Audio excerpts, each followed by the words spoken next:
Welcome to Empire Building, the podcast where we talk about building big businesses and even bigger lives. I'm your co-host, Seychelle Van Poole. I'm Sarah Reynolds.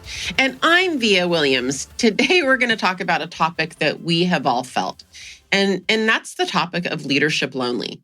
And it's a topic or a phrase, I should say, I heard, I don't even know now, 4 or 5 years ago for the first time. And the minute I heard it, nobody had to tell me the definition.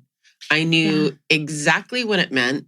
And I felt it. And I started realizing, there's like a visual, I think it was a music video for the police, but a message in a bottle where there's 100 million messages in a bottle, meaning there's all these people in a crowd and everybody feels alone. Do you know that? Yeah, last year was the first time I ever heard the term leadership. Oh, really?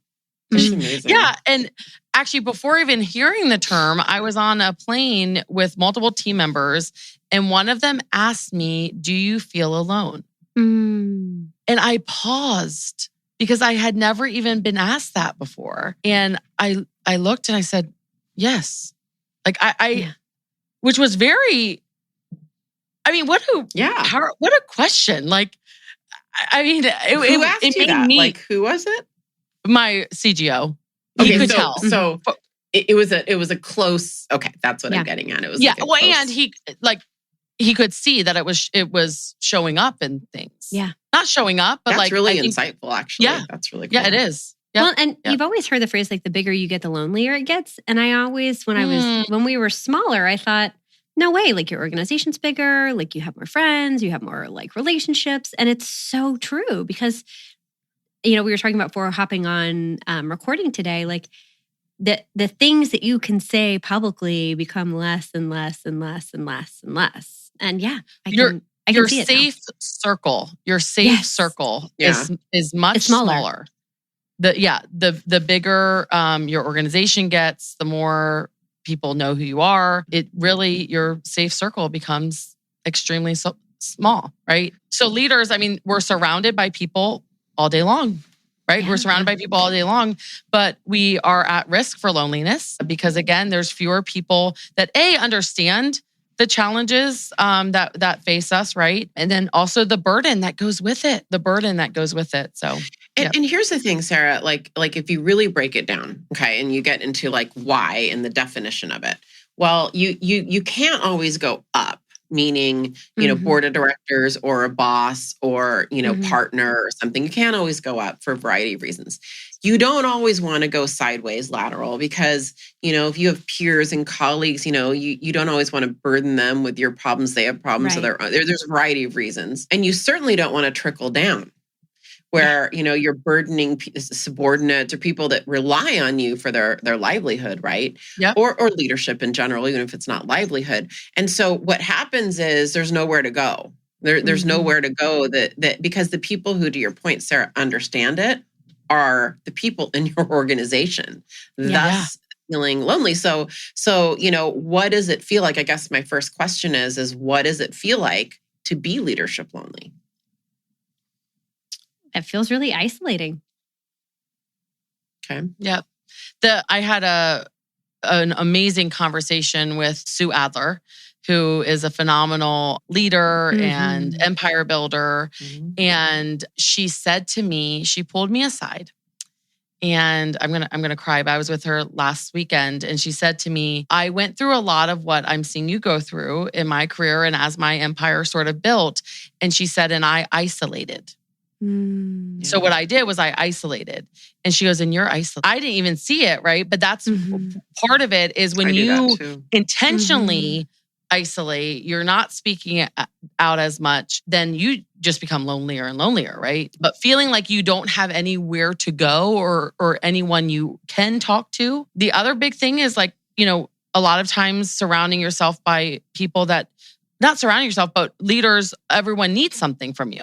Yeah. So you wake up and you have text messages of questions or emails and all of these people that need something. And so it's like feeling like you're being constantly taken advantage of, or like it's just all of that leads to a lonely feeling. Well, and that I think, Sarah, like we've talked about this as organizations have gotten bigger too, like even outside your business, people like you've grown at a tremendous clip. Like all of our businesses have gotten a lot bigger. A lot of times now, when you're at conferences or you're at other places, people don't just want to get to know you for you because they don't really care who you are. They want to get to know you because they actually have an agenda of something they need from you or that they want to learn from you. And so you don't get to have this like relationship first. It's usually like I need something from you first and I want to get to know you. But actually I have these 5 questions that I've been meaning to ask you while I have the time with you. And you're kind of like, but I also have like other interesting things about me and that I would like to get to know about you and your family and like build a relationship with you, not just like a transactional conversation. I think, I mean, for so many of us for years, relationships were purely that, a relationship. Yes. Yeah.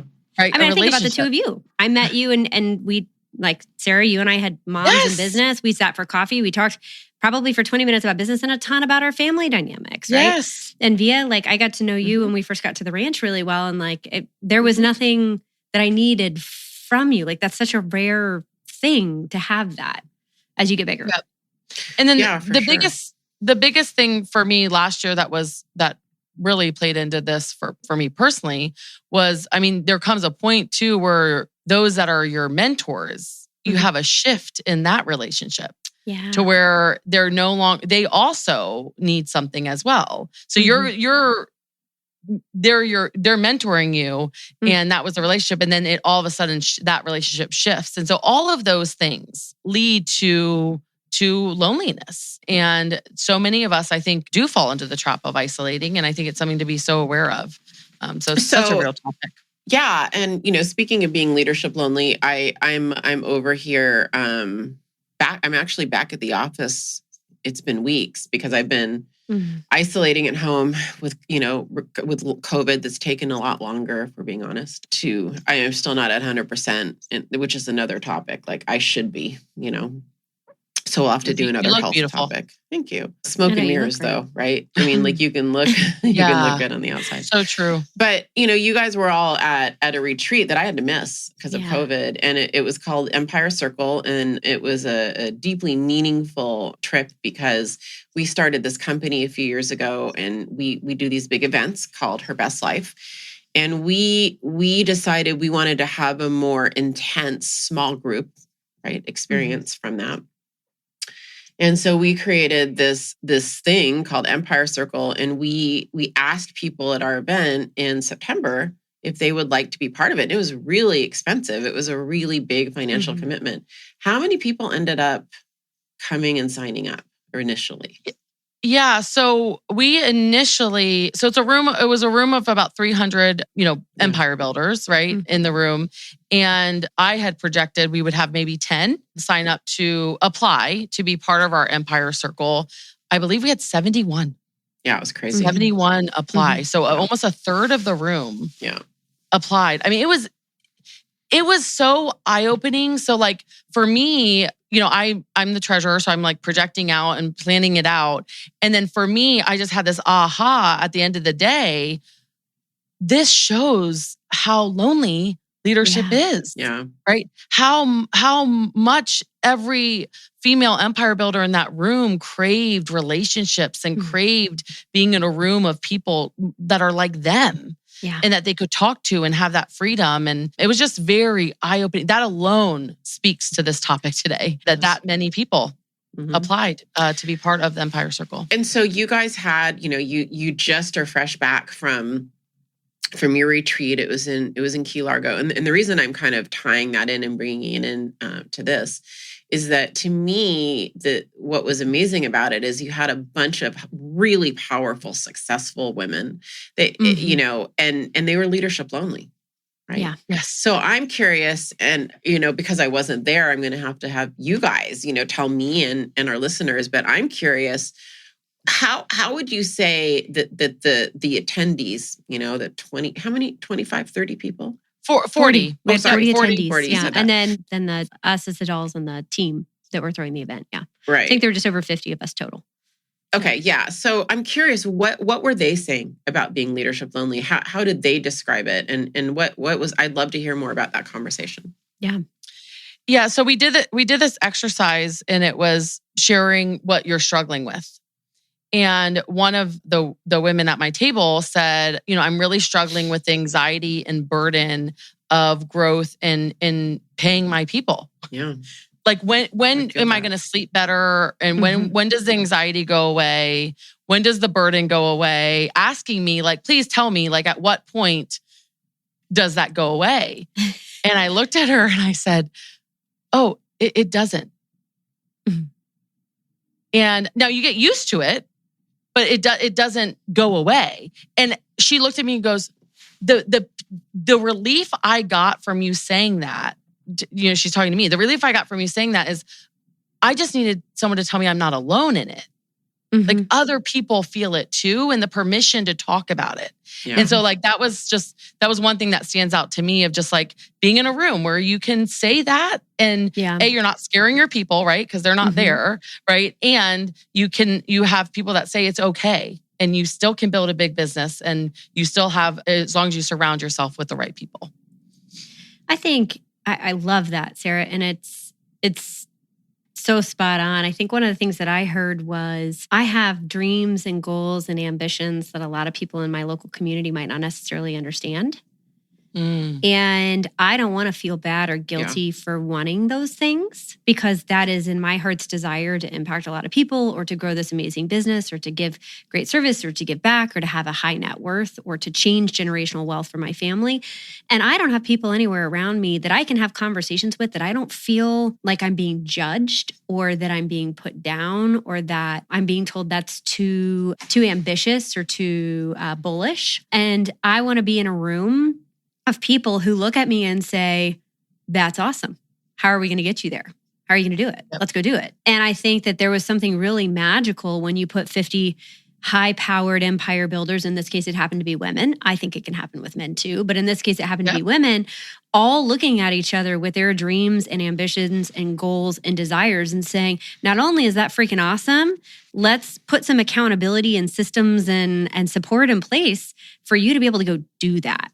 What does that look like? And there's no, there's no judgment. It's like, let's just go. And I think that when all of a sudden, I mean, I'm excited just talking about it, like the energy you get from a bunch of people saying, yes, let's go do this. And you can, and actually here's someone that's already done it, or here's somebody that's in the process. Why don't you go talk to them and model after that? It's phenomenal. It's life-changing. You know what that reminds me of? Sarah, it reminds me of you. It reminds me of that because I was there. The moment at the ranch when, basically I can't remember the specifics, but you were apologizing for how aggressive you were on some behavioral things. Yes. Do you remember that? Yes. And then we were all like, welcome to the club. We all have that score. Or whatever, or whatever it was, know. And I remember your face. You were just like, "Oh my gosh, I'm in my room." Like I've never been in a room like this. And that might also be after she was in the hot seat and tried to escape, but maybe. I think it was right after that. It was within 5 minutes of walking into the ranch. My very first. Really early. No, it was right away. Yeah. I walked into a KPA. This is an assessment all of us use, but a talk. And I said, I'm a 9.5 out of 10 on aggressiveness. And then I put myself down for it. Like I'm sort of embarrassed by that or something like that. And Wendy was like, if you were a man, that would be actually something they would be. You would beat your chest. Like 5 of us are like, that was my score too. Yeah, and, exactly. And it's like, it's normal here. Like that's normal in this room. And by the way, I don't know that we want to be in rooms 24/7 where that's normal, but it is really good to be. No, but it's good to get away sometimes. Sometimes you get away with that. I think another thing too is the bigger your business, sometimes the messier your life gets, and you go through phases. And I personally, I feel like you guys got to hear some of my stuff at the end of last year. Like I'm pretty vulnerable, but I'm not that. I also consider myself to be a positive person, and I don't want to sit there and like drag like what's happening behind the scenes publicly on a regular basis. But I want a safe space where I can talk about the messy stuff going on and figure out a path forward. I don't want to sit in it, and I have found that you guys, and even at Empire Circle, like helped me through some really messy situations that I was working through get there faster, because you guys had already been through it and you had ideas and suggestions and thoughts and permission that you were giving me in order to not accept what the status quo was or what the norm was or what society tells you to do, but instead to really take a hard look at, was that serving me and how do I change that for myself? So personally for me, that was a huge one that I took away. And I saw a couple of others at different tables that were feeling that same way. Well, yeah. I mean, we understand when you're with the right tribe, your tribe understands the messes that come with, a big empire. And that's leadership lonely. Not a lot of people do. Yeah. Well, the other thing, I mean, just to be really real, the other big thing is like even the permission to have fun. Yeah. Like to let your guard down. Like, I mean, the first night we all went in the hot tub at like 10:30. There was like that was so 25 of us. It was so fun. We got kicked out of the pool and then we got kicked out of the pool. Yeah. Yep. All these aggressive women. You party animals. Like, yes, breaking the rules.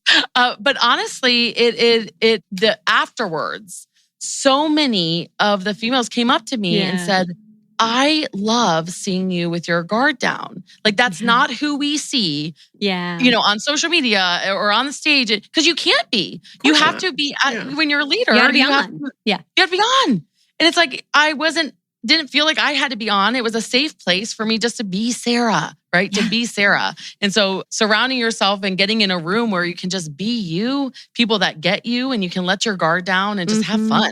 Literally let your hair down and jump into the ocean off of a sailboat and just play. Yes. It was, and no judgment around it. Like I didn't have to worry about what I looked like in a bathing suit. I just got to go play and have fun. It was just awesome. Yeah. Except for that video was all over social media. I saw you in a bathing suit and you look really hot. You did. You look so hot. Seychelle, I don't think you ever have to worry about being... Seychelle, you look so good. good. Y'all, I'm carrying extra COVID pants, okay, well, they look just great on you if you Thank are. you.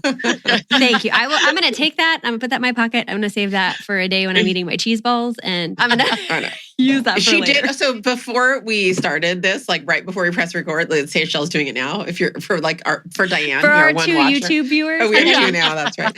So she's got a big tub of cheese balls, and she was like telling me, I'm like, "What's a cheese ball?" And she was showing me cheese balls. I was like, "Well, here, let me show you a 4-gallon jug of them." Excuse me. So, okay, ladies, so I love this. I want to stay on this because, I'm picturing like all of you in the hot tub hanging out, jumping off of, boats and whatever. And I guess, what did you talk about? What do you wish you could talk about with others that you were able to talk about? When we're leadership lonely, like what are some of the specific things that you guys talked about and that we want to talk about? I think a huge taboo topic with our society is the word money. Yeah, I agree. And wealth building. I agree. So many people I talked to came from low-income families, middle-class families, blue-collar working families. One of our attendees was the oldest of 9. She has 8 younger brothers. So in her family, there was literally never enough food on the table. Like literally, with 8 brothers, there's never enough food. And all of a sudden, she's sitting here building this massive business and having massive amounts of wealth coming in. Number one, it's hard to talk about that with the rest of your family and the rest of your circle and the people you went to school with and the people in your neighborhood because they may not understand that and they may not have grown up like thinking that's acceptable, normal, or okay. But then number 2, she has all this wealth and she's like, all this cash now that she's amassed. And she's like, I want to build generational wealth and I don't freaking know what to do with it. And I don't even have people I can talk to about it that can help guide me in this process or even talk about like how much cash reserves should I have versus how much should I invest? What are the best avenues to jump in? Any of that. And so we got to have these like really one-on-one in-depth conversations around not just money, but around building wealth and what's the first step or the 20th step that you take to really further your wealth building journey. And that was, for me, one of my all-time favorite parts of it. That was really cool.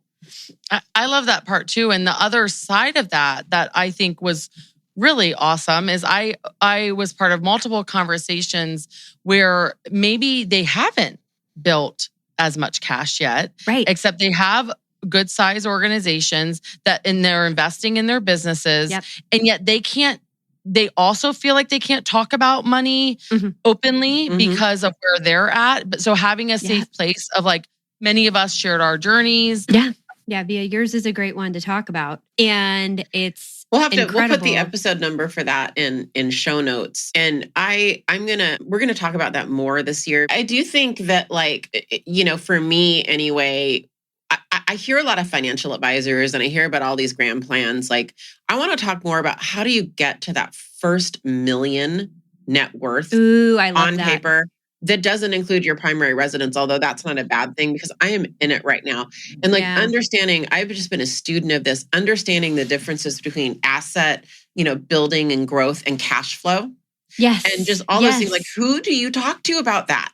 I talk to you guys. That's it pretty much. Yeah. I just don't sit around at a, you know, neighborhood dinner party and talk about that. Mm-mm. Mm-mm. And you know, the times that I have attempted it, like there's a lot of judgment that goes around it, or like a lot of you know, I'm in the South. That's like a very taboo topic. Like we don't talk about that here societally. So it's totally something that just doesn't exist, you know? And I think in addition to the wealth building conversation, like the bigger your business gets, one of the most important things that we do as empire builders is we have to remember to bring our partners or our spouses with us on the journey. And there are times when you grow and you outgrow your relationships. Sometimes it's marriage, sometimes it's friendships, sometimes it's family, sometimes it's team members, whatever it is. And there often isn't a safe, vulnerable place where you can openly talk about what's going on or what's happening and have somebody that doesn't need anything from you, that has no vested interest in what decision you make, but may have either been through it or helped somebody else through it, be able to openly talk about the different things to evaluate or to assess as you're trying to work on that relationship or make some really important decisions in your life. And we had a bunch of those conversations going on too. Cool. Yeah, that was powerful. One of the most powerful moments was when we did the org chart breakdown. Yeah. So tell us about what that was, what that exercise was. It's so cool. Yeah. Each of these amazing empire builders drew out their org chart. We broke down into like smaller circles. So there was like 5 or 6 in a circle, and they drew out their org chart, and then all of us sort of poured in to them in terms of, okay, tell us what this person does. Tell us what your role is. Tell us where you see it going in the future. And what was happening is, you know, so many times when we're like in the forest, we miss so many things.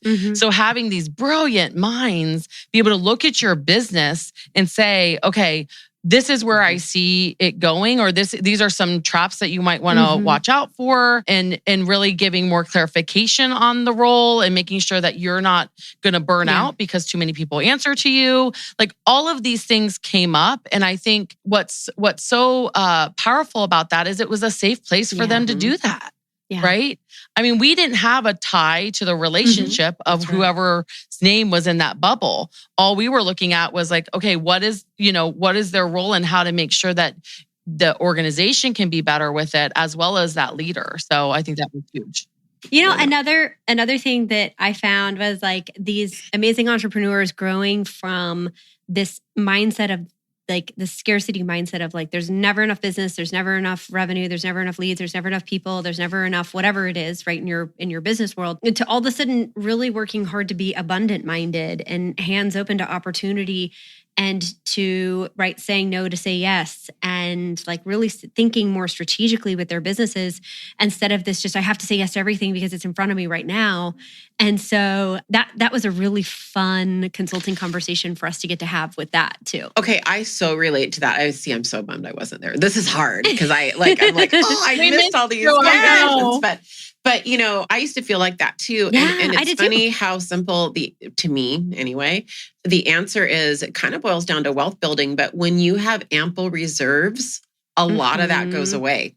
Yeah. And then you have freedom. If you have ample reserves in place and then you have it very mapped out, like, oh, okay, I've got these 2 or 3 streams and I need this much from this and this much from this and this much from this, and you're just working your plan, then that undisciplined pursuit of more just goes away, you know, because it's specific. It's like, oh, I just need, you know, 250 out of this, 150 out of this. I don't, you know, I know exactly what I need out of each stream. And you can do that within a business or outside of a business. But can I tell you how much I love that?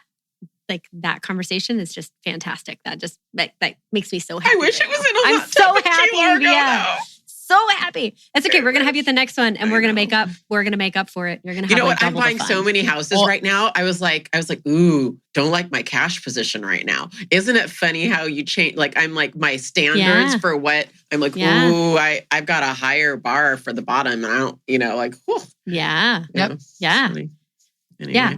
So, I mean, those are a lot of the things that we covered, at the retreat are the things, honestly, that are off limits for a lot of other circles for conversation that you need to have and you want to have that will push you forward and help you grow faster and have a more abundant life faster. Because that's what that's truly what we're all about, right? It's the big life. So if you guys could share one thing for everybody, as we kind of wrap up, if you could share if there's one thing that really impacted you and stood out and just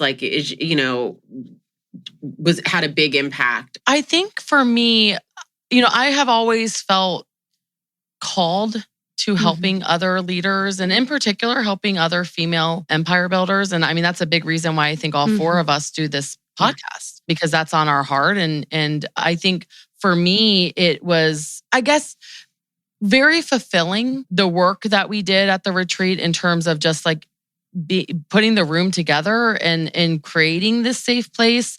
I think we will have other powerful empire building females, more of them in the world because we we created a safe place for them. And so it really, I didn't know I could be more motivated or inspired by the Empire Circle and by Her Best Life. But honestly, it was so refreshing walking away from it. My cup got filled. One of the best moments for me, I was watching and, we were there pouring into these females. They poured into us just as much. And I think that was also just so beautiful, so beautiful. So watching that happen, but just it's needed. The need is there. And I feel very honored to be part of sort of fulfilling that need through Her Best Life Empire Circle. So that was sort of my big takeaway, I guess, is keep going. And if you see a need, you step up, right? Step up. I think that's fantastic. I went thinking that I was going to be pouring in and that this is actually going to almost be work for, we're hosting it, right? Poor Margot went through, how much was swag with me. We were the swag queens. We put all this work into content and the energy and everything. And you're like, please, saying your prayers, please make this an awesome event. And you go in expecting to really be on. And I think we delivered a lot of value and really got to pour into people. And I didn't realize how much personally I was going to get out of it too. I did not have that expectation walking in, and I was blown away with how much I have already implemented in the days after the event, even personally, and just the gratitude I have for what I got out of it personally, going through some of the things that we were leading. So I think I got just as much out of it as I put in. And I think the other thing that I won't go into the details on it, but we did a boardroom exercise. And I think as women, we fight really hard to have a seat at the table. We fight really, really, really hard to be seen as leaders, to show up as leaders, to serve as leaders. And it's not an easy path. It's a path you choose and you purposefully have to seek it out. And you don't get given the opportunity for that. You have to fight for it. And to all of a sudden realize how all of us have had to do that. And how we all were doing this together and creating more seats at the table instead of fighting over one seat was really just awesome to get to be so inclusive. And I loved that. I feel that. I felt that a lot this month. That's really great place to wrap. I can't think of a better place to wrap. And for those of you, there's people all around the world that listen to this podcast. And we thank you, by the way, for that. Episode 21, we talk about how to form your tribe. And that's a great place to start, just to form that tribe. And, keep in mind, sometimes it's not ideal if they're local to you. Sometimes it is, just depends. You want both, by the way. You want your local friends and colleagues and stuff. But sometimes it's not a bad thing to have people outside of your immediate area for additional perspective, for confidentiality, for, just objectivity, right? Mm-hmm. So, and the other thing is the pool does get a little tighter. There's just few people. So, it is sometimes, necessary to go outside of your immediate area. A lot of us quote Gary Keller, who said, one day you will find you will have to get on a plane to see some of your closest friends, right? So thank you very much for joining us today on just frankly an unscripted discussion on being leadership lonely, and Via being lonely because she missed Empire Circle retreat. Really, that's what I'm boiling this down to. We love you, and we knew you were there. In spirit. Sarah FaceTimed me a few times, which meant a lot, which was awesome. Say and I get the best of both worlds because we got to be with you today. And I have my swag, by the way. I'm sitting next to. I got the box today when I came in and got to open up all the things. Awesome. That was really fun. That's awesome. And Via, we cannot end without mentioning, I mean, again, and this is a passion for us. Like, this is like creating that room, safe place for everyone we're so passionate about that. If you can relate to anything we said today, if you are lonely, if someone were to ask you, do you feel alone? And if the answer is yes, I would really encourage you to go to herbestlife.com. I mean, that is the big purpose of what we do. And so go to herbestlife.com just to find out more about what we do. And we want to see more powerful female empire builders in the world. And how we do that is by overcoming leadership lonely. So thank you for saying that. Hey, everybody, have a great week, and we will see you next Monday. And in the meanwhile, don't forget to click on the 5-star rating and give us a great review. All right. Have a good day, everybody. Bye. Bye. Bye, guys.